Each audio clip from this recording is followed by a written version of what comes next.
So I've heard you guys on Instagram and threads asking about how I was able to make my Osmo Pocket 3 footage look so good with color grading. So in this video, I'm gonna show you exactly how I color grade my Osmo Pocket 3 footage from something like this to something just like this. So let's jump in the Jeep and head over to the office.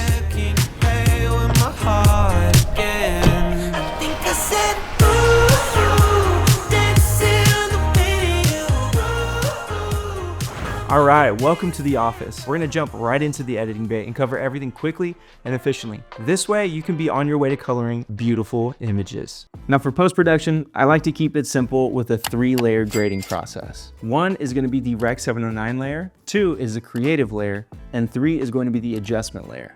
And these are gonna be the LUTs that I purchased and used for coloring. The full collection from Buttery LUTs and the Dolce LUT pack from Gamut. And this video is to show you how I color grade my footage in 3 easy steps. Now for those of you that want to skip straight to the point and watch my editing process in either Davinci or Premiere, go ahead and skip to this part right here. For those of you who stayed, let me break down why I color grade this way.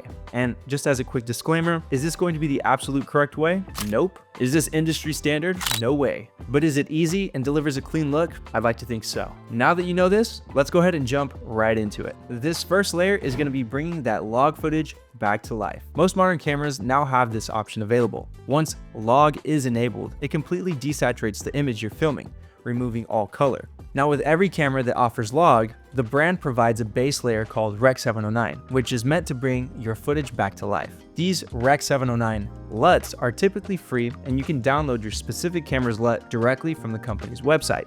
Once you apply this LUT to a clip, you can begin the initial micro adjustments that are essentially the base layer of your entire grade. Once you're done, you'll go ahead and move to step 2. This is the creative layer. This second layer is for applying a specific look. Whether it be dark or grungy, light and bright, or a specific style that you're going for coloring, this is going to be the creative layer. Now there's tons of options out there that mimic certain movies or shows, but again, for me and what I do, I just want a clean and aesthetic look, which a lot of people tell me that they do like. Once you've dialed in the intensity of the LUT, you can begin micro adjustments like temperature, skin tones, hues, saturation. Again, for me, I love the look of the LUT that I use, but I want to make sure that everything feels normal and natural. After that, you'll go ahead and jump to the third and final layer. This is the adjustment layer. This is for those final tweaks. Now for me, I like to use a golden LUT and drop its opacity down. This way you're able to evenly distribute a golden look across your entire final product of an image. Again, this isn't scientific, but more of a preference than anything else. And I'm really just enjoying the look that I'm able to create using the LUTs and the 3-step process that I created. Now that we covered the 3-layer color grading process, let me go ahead and show you how it's done. Let's go ahead and start with Davinci. So as I open up Davinci, you'll see here on my timeline that I have 2 different sets of clips. This first set is what you saw on Instagram and threads. And then the second set over here is going to be the same clips, just uncolored. We'll go from the timeline tab over to the color tab, and that's where we'll begin the color grading process. So as you see, these clips are ungraded. These first initial 4 are going to be from Sony, and the rest are from the Osmo Pocket 3. We'll go ahead and choose one clip, and this is where we'll begin building out our 3-step process. We'll hit Option S to create a node, which is also going to be our layer 1, layer 2, layer 3. I'll retitle these so that you know exactly what we're doing. Rec. 709 layer. This here will be our creative layer. And this here will be our adjustments. We'll go ahead and get started on layer 1. We'll go over to the LUTs tab. We'll click Buttery LUTs, go down to D-Log because this is going to be from DJI. We are looking for a base, natural Rec. 709 look. We'll grab this, drag it on over, and drop it. You'll see here, everything kind of looks very natural, as it should. We can make micro adjustments here. Lift the shadows, bring down the highlights, just fine tune it a little bit to kind of how you want it to look. And there we go. This will be our base layer. We're pretty much done with step 1. Step 2 will be our creative layer. We'll go ahead and find our creative LUT, which will be from Gamut. It's the Dolce pack, and we'll pick number 2. We'll bring it over here and drop it. You'll see this look has been applied. This one has a really nice look to it. You can see from Rec. 709 to adding the LUT, it still maintains the original look, but it kind of gives it that stylized feel to it. We're gonna make our micro adjustments, lift the shadows, drop the highlights, create a little S-curve, just micro adjustments, get a little warmer, less green, and there you have it, layer 2. Now we'll go to the third and final layer, which is going to be the adjustment layer. I like to add an overall warmth to the image, so we're gonna go back to Buttery LUTs, go down and use LUTS C, crunchy gold. This look will completely ruin the footage for a little bit. We'll go down to the key tab. You'll see key output. This means that the output of the LUT is at 100%. We'll drop this down to 0. And then we'll just gradually bring it up from 0 to about 10%, 15%. There's a huge difference. You can toggle it on and off to kind of see what it looks like before and after. And that right there is my 3-step process to editing in DaVinci. All right, let's jump right into Premiere. The process is going to be a little bit different because we don't have nodes to work off of like in DaVinci. We're just going to have adjustment layers, which is basically the same thing, but different. Let's click on the clip that we'll be working on and we'll add that adjustment layer. And what we're going to do is take this and add it right above the clip. This layer you see right here is layer 1. We'll copy it, paste it.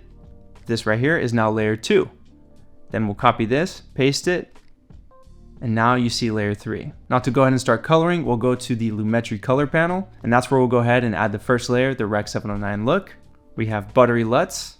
We're grabbing the same D-Log Natural Rec 709 LUT, dropping it. We'll make our micro adjustments, add a little saturation. It's a little bit different than DaVinci, but if you know what you're doing, you can kind of get that same look. So we'll turn this layer off to show you the Rec 709 look in Premiere. And now we'll move to layer 2. Instead of inputting your LUT through the same process we did with our Rec 709, you're gonna go down to the Creative tab. You'll click Look, Custom, and then you'll go ahead and grab your creative LUT. That's gonna be Dolce number 2. And you'll see that there's this difference.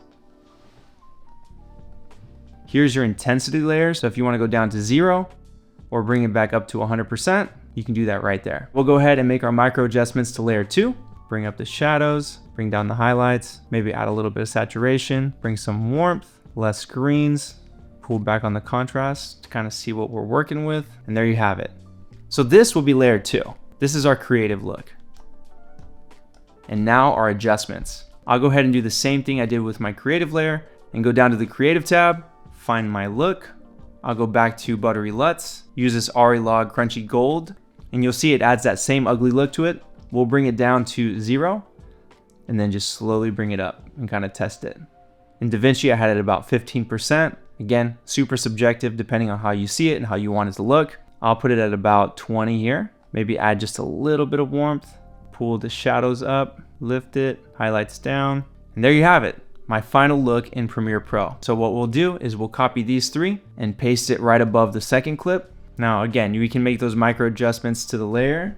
You can see that it still maintains that look, but I kind of want to make my micro adjustments here in Premiere.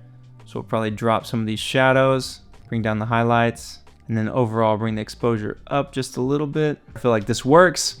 We'll go ahead and copy this, put it above the other image, and then kind of adjust depending on how I see it. I feel like DaVinci does a better job at showing you all your clips so you can go from clip to clip and match your colors. But again, this is Premiere Pro.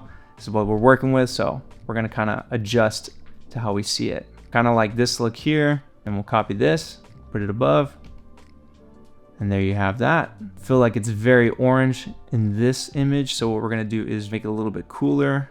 And I feel like that kind of has the same vibe. So now when we play it back using our 3-step color grading process, that there's a cohesiveness between the clips when it comes to color. So there you have it, color grading in Premiere Pro. Hopefully you guys learned a little something from my color grading process. Thank you guys so much for all the love on Instagram and Threads. This year is all about building a community with content that is uniquely me, about what I'm doing, where I'm going, and of course, filmmaking. Once again, I appreciate your guys' support, so make sure to like and subscribe, and drop a comment down below on what you thought about my color grading process. I'm forever a learning professional, so if it isn't quite the process, don't go too hard on me in there, okay? Much love to you all, and I'll see you guys on the next one. Peace.